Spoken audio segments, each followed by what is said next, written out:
मैं बिमला त्रिपाठी माता रानी का भजन गा रही हूँ।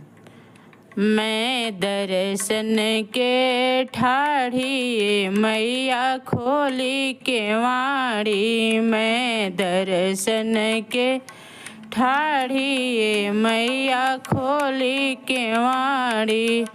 ठाढ़ तिवारी जिया मिनती कर तू है, ठाढ़ तिवारी जिया मिनती कर तू है।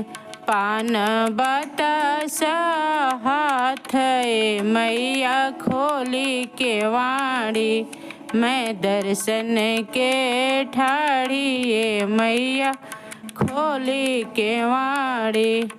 ठाढ़ बिमल देई मिनती कर तू है, ठाढ़ बिमल देई मिनती कर तू है। लाल सिंहर गोदे पूत मैया खोली के वाड़ी, मैं दर्शन के ठाढ़ी मैया खोली के वाड़ी।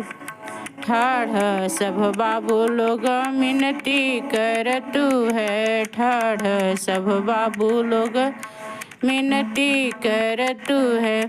पान बतासा हाथ मैया खोली केवाड़ी, मैं दर्शन को ठाढ़ी मैया खोली केवाड़ी। ठाढ़ दुल्हनिया लोग मिनती कर तू है, ठाढ़ दुल्हनिया लोग मिनती कर तू है।